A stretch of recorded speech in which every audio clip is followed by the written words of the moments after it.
सबैको कुरा सुनेर त साध्य भएन। नमस्कार हजुर, हामीलाई त साह्रै आपद पर्यो। नमस्कार। ल ल ल ल म हेरौँ यता हजुर यता। गाउँको दुःख यस्तै हो, हजुरलाई कष्ट मात्रै। हजुर हाम्रो त हुन जति भइहाल्यो नि। बस्ने बास पनि छैन, खाने घाँस पनि छैन, लाउने लुगा पनि छैन, बिचाल्ने भयो हजुर। ल ल ल अलि परै बसेर बोले पनि सुनिहाल्नुहुन्छ नि मन्त्रीज्यू, बलिरो हुनुहुन्छ। हजुर हाम्रो एउटा झुपडी थियो हजुर, त्यो पनि डढेर खरानी भयो। यो के भएको हजुर? हामीलाई उद्धार गर्नु पर्यो हजुर। ल ठिक छ। यो कुन पक्षबाट गल्ती भएको हो त्यो बुझ्नको लागि एउटा जाँचबुझ आयोग गठन गर्नेछु म। चिन्ता नगर है मन्त्रीज्यू, अब जाउँ।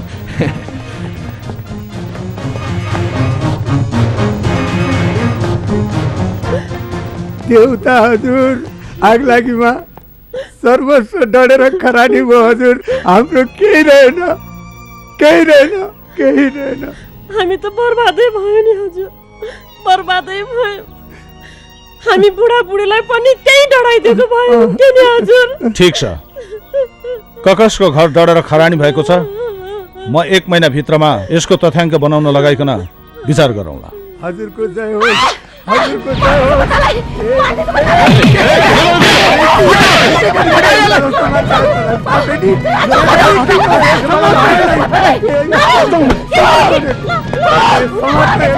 यो के ताल हो तपाईँहरूको एरियामा? यहाँ यस्तै हो। यो सब नाटक चलिरहन्छ मन्त्रीज्यू।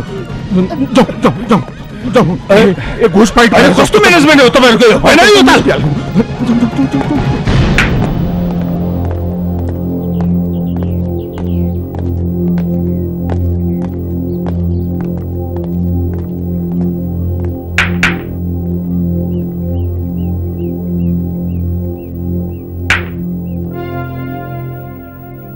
हामीले राति सुरुङ खनेको कसैले थाहा त पाएको छैन।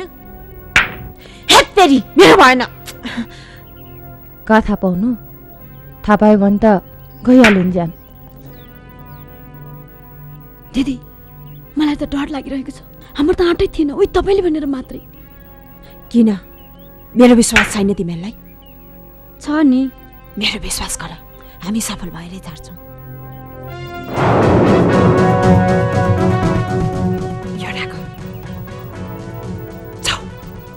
हामी त नखेल्ने, जाउँ।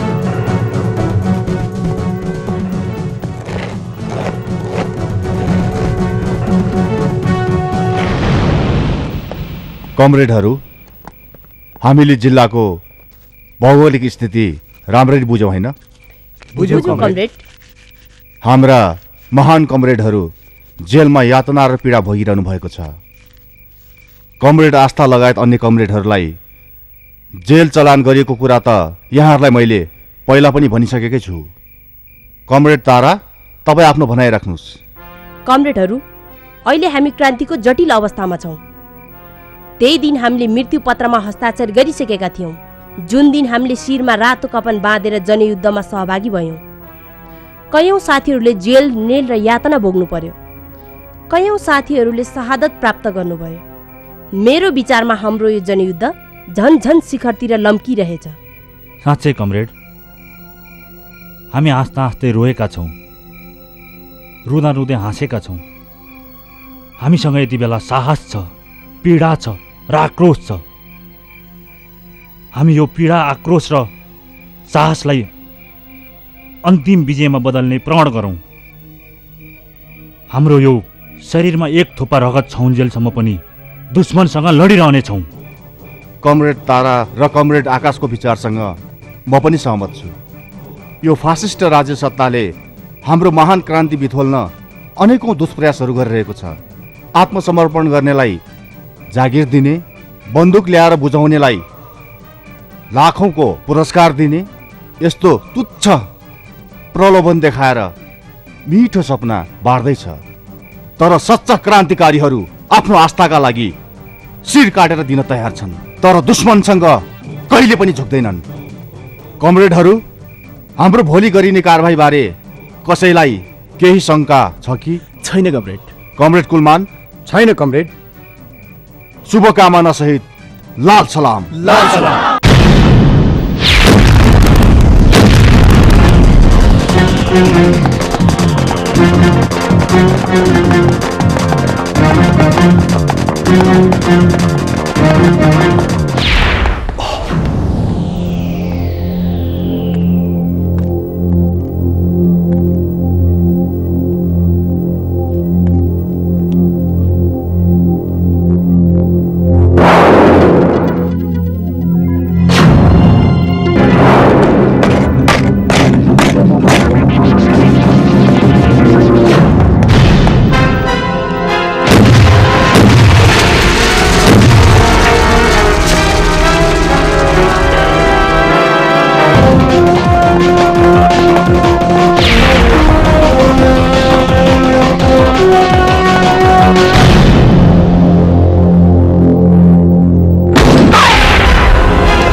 कमरेड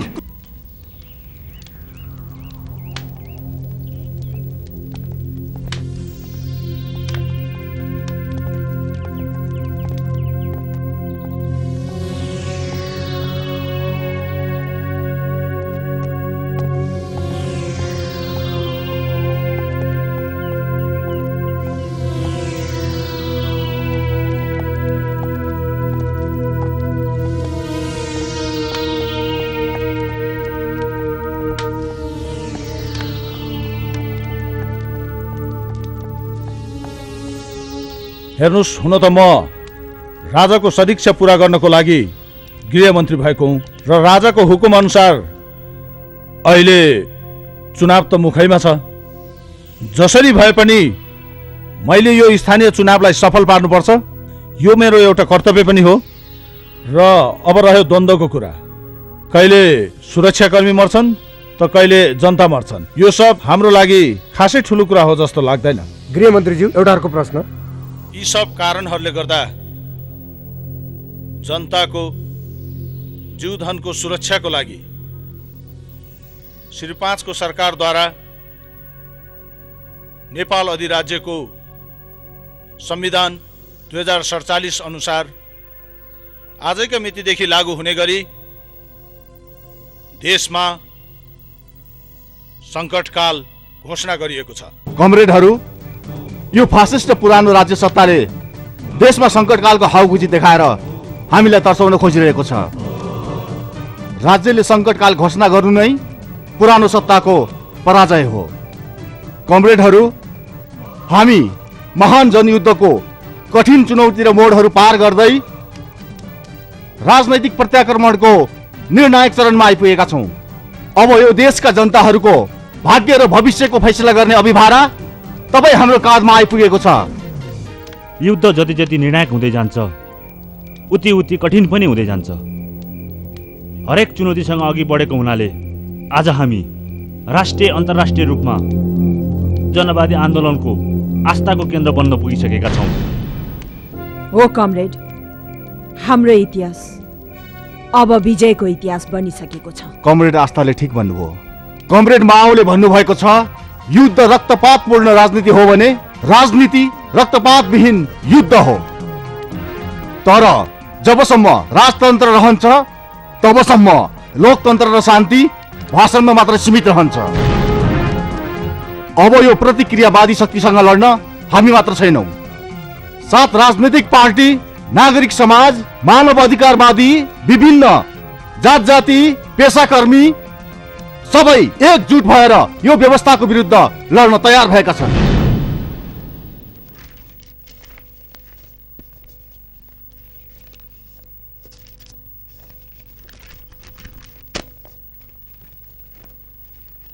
हामी सहमत छौँ हैन त? त्यसो भए पढेर सुनाऊ है त। 7 पार्टीको आज बसेको बैठकले पटक पटक राजाबाट धोका पाएकोले गर्दा निरङ्कुश राजतन्त्र विरुद्धको आन्दोलनका लागि साझा सहमति बनाई अघि बढ्ने र त्यसका लागि नेपाल कम्युनिस्ट पार्टी माओवादीसँग समेत सहकार्य गरेर आन्दोलनलाई निर्णायक रूप दिने सर्वसम्मतबाट निर्णय गरियो।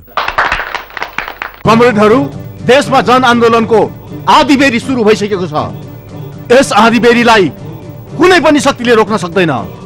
त्यसैले 7 राजनैतिक पार्टी र हाम्रो पार्टी बीच भएको 12 बुद्धे समझदारी अनुसार यस जनविद्रोहमा सम्पूर्ण रूपले हाम्रो पार्टीको सशक्त सहभागिता हुनेछ।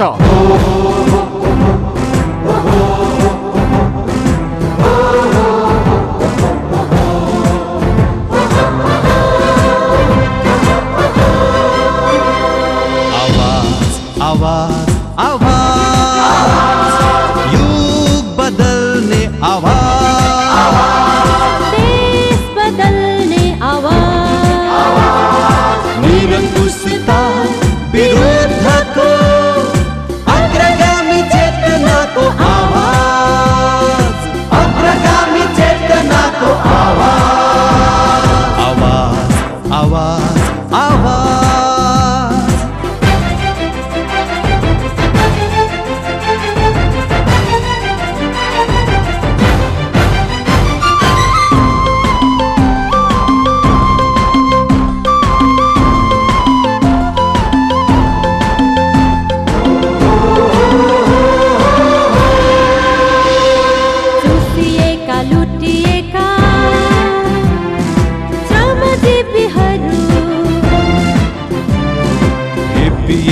दबिएका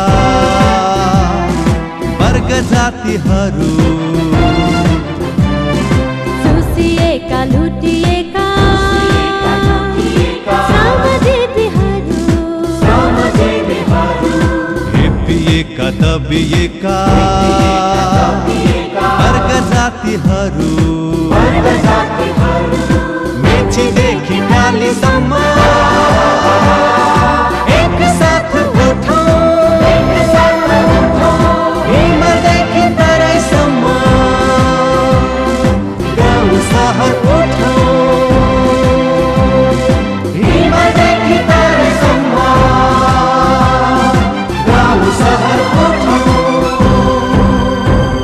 आवाज आवाज।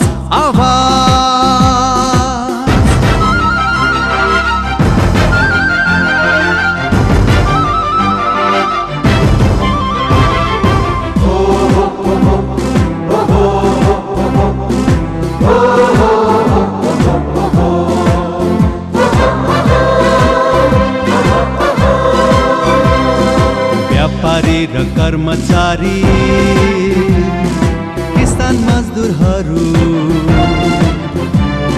स्वाभिमानी देशभक्त बुद्धिजीवीहरू, व्यापारी र कर्मचारी, किसान मजदुरहरू, स्वाभिमानी देशभक्त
आन्दोलनले राजालाई घुँडा टेकायो। संघीय राज्य प्रणालीको सर्वत्र माग। संविधान सभाको निर्वाचनद्वारा निर्णय हुने। संविधान सभाको निर्वाचनद्वारा निर्णय हुने।